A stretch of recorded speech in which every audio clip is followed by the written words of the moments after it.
Assalamualaikum warahmatullahi wabarakatuh. Bertemu lagi dengan saya Janji Pratama dalam mata pelajaran Teknik Instalasi Tenaga Listrik. Kali ini kita akan membahas tentang materi alat pelindung diri.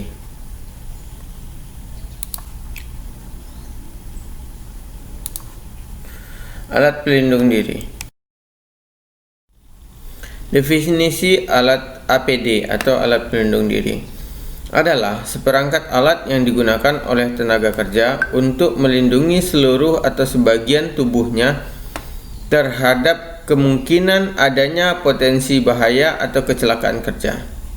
APD dipakai sebagai upaya terakhir dalam usaha melindungi tenaga kerja apabila usaha rekayasa atau engineering dan administratif tidak dapat dilakukan dengan baik. Namun, pemakaian APD bukanlah pengganti dari kedua usaha tersebut, namun sebagai usaha akhir. Hierarki pengendali potensi bahaya K3.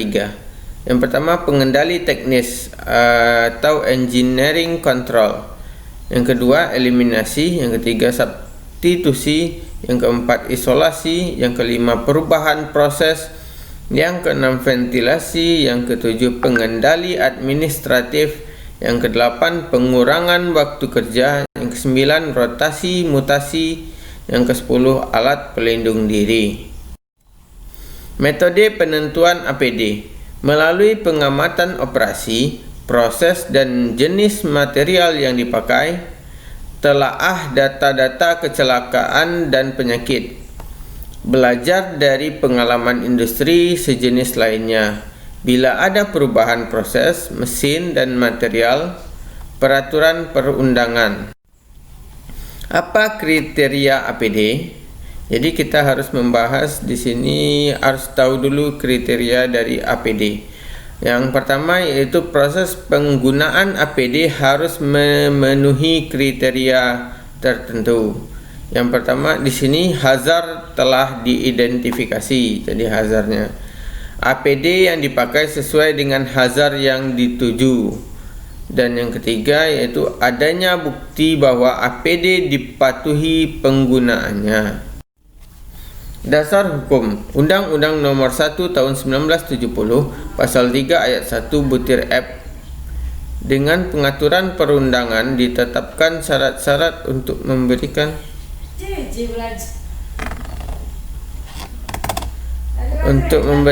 APD. Pasal 9 ayat 1 butir C, pengurus diwajibkan menunjukkan dan menjelaskan pada tiap tenaga kerja baru tentang APD.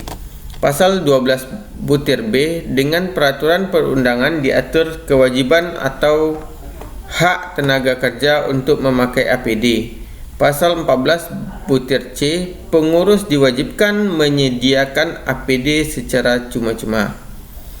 Permenkertrans nomor per 01 Men 1981 Pasal 4 ayat 3 menyebutkan bahwa kewajiban pengurus menyediakan alat pelindung diri dan wajib bagi tenaga kerja untuk menggunakannya untuk pencegahan penyakit akibat kerja. Permenkertrans nomor per 03 Men 1982 Pasal 2 butir 1 menyebutkan memberikan nasihat mengenai perencanaan dan pembuatan tempat kerja, pemilihan alat pelindung diri yang diperlukan dan gizi serta penyelenggaraan makanan di tempat kerja. Dan Permenkertrans nomor 3 Men tahun 1986 Pasal 2 ayat 2 menyebutkan tenaga kerja yang mengelola pestisida harus memakai alat-alat pelindung diri yang berupa pakai kerja, sepatu laras tinggi, sarung tangan, kacamata pelindung dan atau pelindung muka dan pelindung pernafasan. Jenis-jenis APD dan penggunaannya. AP kepala, AP muka dan mata, AP telinga, AP pernafasan, AP tangan, AP kaki, pakaian perlindungan, safety belt. Alat pelindung kepala, topi pelindung atau pengaman, safety helmet, melindungi kepala dari benda keras, pukulan, dan benturan. Terjadi dan terkena arus listrik. Tutup kepala, melindungi kepala dari kebakaran, korosi, uap-uap, atau panas atau dingin. Hat atau cap, melindungi kepala dari kotoran, debu, atau tangkapan mesin-mesin berputar. Topi pengaman, untuk penggunaan yang bersifat umum dan pengaman dari tenaga listrik yang terbatas. Tahan terhadap tegangan listrik tinggi. Tanpa perlindungan terhadap tenaga listrik, biasanya terbuat dari logam yang digunakan untuk pemadam kebakaran.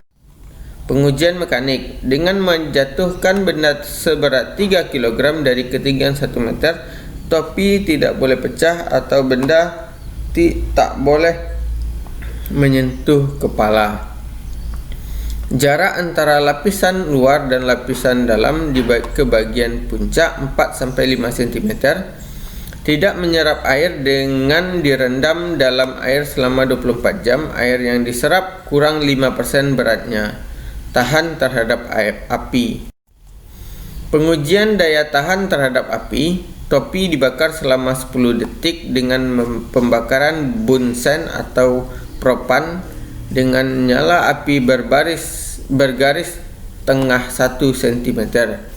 Api harus padam setelah 5 detik. Pengujian listriknya, tahan terhadap listrik tegangan tinggi diuji dengan mengalirkan arus bolak-balik 20.000 volt dan frekuensi 60 Hz selama 3 menit. Kebocoran arus harus lebih kecil dari 9 mA. Tahan terhadap listrik tegangan rendah diuji dengan mengalirkan arus bolak-balik 2200 volt dengan frekuensi 60 Hz selama 1 menit. Kebocoran arus harus kurang dari 9 mA. Manfaat topi tudung untuk melindungi kepala dari zat kimia yang berbahaya, dari iklim yang berubah-ubah, dari bahaya api dan lain-lain. APD respirator dan kacamata mudah dikenakan, cocok untuk kasus berisiko kecil dan menengah. Alat pelindung muka dan mata atau face shield, fungsinya melindungi muka dan mata dari lemparan benda-benda kecil, lemparan benda-benda panas, pengaruh cahaya, pengaruh radiasi tertentu. Bahan pembuat alat pelindung muka dan mata yaitu gelas atau kaca biasa atau plastik. Gelas yang ditempa secara panas bila pecah tak menimbulkan bagian-bagian yang tajam.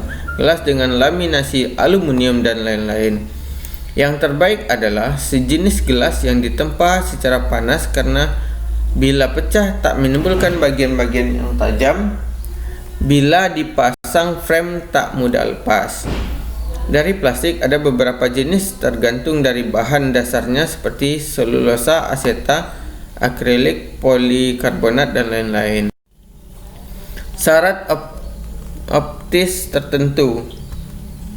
Lensa tidak boleh mempunyai efek distorsi atau efek prisma lebih dari 1/16 prisma dioptri, artinya perbedaan refraksi harus lebih kecil dari 1/16 dioptri.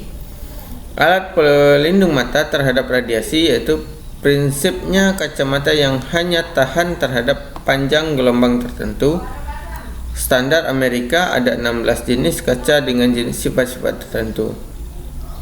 Integritas APD. Alat pelindung di kepala ini dapat dilengkapi dengan alat pelindung diri lainnya seperti kacamata, goggles, penutup muka, penutup telinga, respirator dan lain-lain. Alat pelindung telinga. Sumbat telinga atau earplug dapat mengurangi intensitas suara 10 sampai dengan 15 desibel. Tutup telinga atau earmuff dapat mengurangi intensitas suara 20 sampai 30 desibel. Alat pelindung telinga atau sumbat telinga.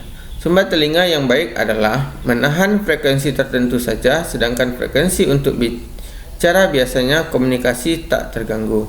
Kelemahannya tidak tepat ukurannya dengan lubang telinga pemakai. Kadang-kadang lubangnya telinga kanan tak sama dengan yang kiri.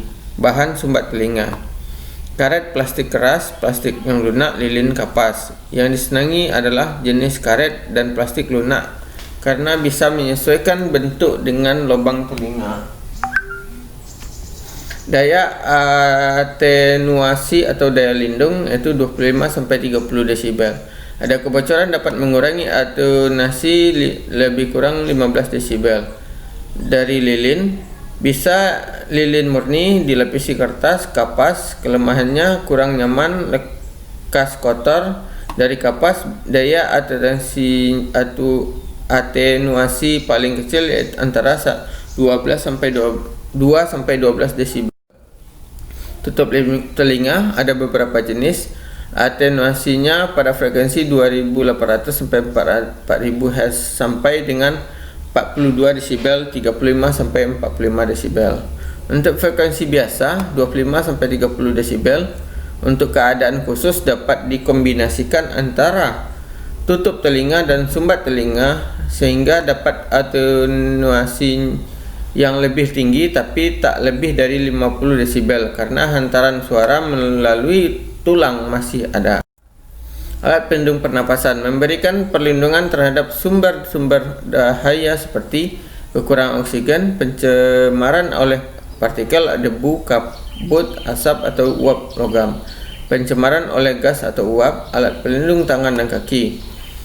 Pada industri ringan, tempat kerja biasa, cukup dengan sepatu yang baik. Sepatu pelindung atau safety shoes dapat terbuat dari kulit karet sintetik atau plastik. Untuk mencegah tergelincir, dipakai sol anti-slip.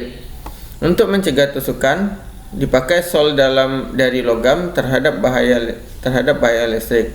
Sepatu seluruhnya harus dijahit atau direkat, tak boleh memakai paku. Safety belt berguna untuk melindungi tubuh dari kemungkinan terjatuhnya. Biasanya digunakan pada pekerja konstruksi dan memanjat serta tempat tertutup atau boiler. Harus dapat menahan beban sebesar 80 kg. Jenisnya itu penggantung unifilar,